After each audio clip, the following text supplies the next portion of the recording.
inú bí mi sí Kollington Àyìnlá gidigidi. K1 The Ultimate ṣàlàyé ohun tó ṣe ń bínú. Àgbà onífújì ìyẹn Wàsíù Àyìndé K1 The Ultimate sọ bí inú ṣe ń bí látàrí bí àgbà onífújì Alhaji Kollington Àyìnlá kọ̀ láti wá síbi òkú màmá rẹ̀.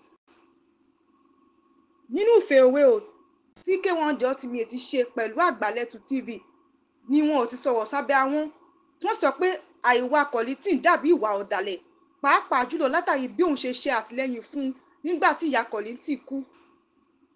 K1 ṣàlàyé nínú ọ̀rọ̀ rẹ̀ pé inú bí òun sí Kollington nítorí pé kò wá síbi òkú màmá òun tàbí bá òun kẹ́dùn nígbà tí ìyá òun papòdà. Ó wá tẹ̀síwájú náà rẹ̀ wípé nígbà tí ìyá Kollington kú òun ṣàtìlẹ́yìn fún un láti ṣe ẹ̀yẹ kẹ́yìn fún màmá ẹ̀ tí òun sì bá pa àwọn èèyàn jàǹkànjàǹkàn láwùjọ síbi òkú náà. Gbogbo owó tó ń ná níbẹ̀ òun lòun gbé gbogbo ìnáwó náà. Ẹ wá wo ohun tó sọ fún òun padà, ẹ wá wo ohun tó fi sọ fún òun padà.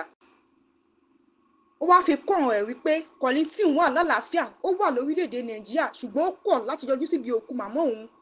Àwáwí kan ṣo tó sọ ni pé òun pe òun kò gbé aago. Àwọn olólùfẹ́ fújì sọ pé àwọn àgbààgbà fújì kí wọ́n fi dà wọ́n kọ́, kí wọ́n jẹ́ kí ogun kó mí. Kollington Àyìnlá náà ti fèsì sọ́rọ̀ tí K1 The Ultimate sọ. Wọ́n jẹ́wọ́ wípé àwọn kì í ṣọmọ lọlé lọ mẹ́sì wá. Bàbá náà sọ wípé àwọn pe K1 The Ultimate lórí aago ṣùgbọ́n wọn kò gbé aago tàbí pè padà. Pàápàá jùlọ lọ́jọ́ ọdún tuntun Wàsíù Àyìndé kò gbé aago àwọn dẹ̀ pinnu láti fi sílẹ̀. Bàbá náà tẹ̀síwájú náà wọ́n wípé K1 The Ultimate ò lè sọ pé òun ò ráyè láti gba ìpè tàbí pè padà. Tó bá wá hùwà kan bá kan sáwọn nítorí pé ṣèjòyè olórí ọmọ ọba tí wọ́n fi jẹ kó wọ́n ti pé oyè náà kò ní ṣe pẹ̀lú àwọn tó jẹ́ wípé oyè ìdílé ni oyè náà. Bàbá náà sọ wípé oore ọ̀fẹ́ Ọlọ́run ló mú káwọn borí àìsàn tó ṣe àwọn láìpẹ́ àti pé àwọn ni olórí àwọn onífújì. Ẹ gbọ́rọ̀ lẹ́nu Wàsíù Àyìndé K1 The Ultimate. How do you feel by not talking to me that Wàsíù pẹ̀lẹ́ okú lédè ìyá ẹ̀?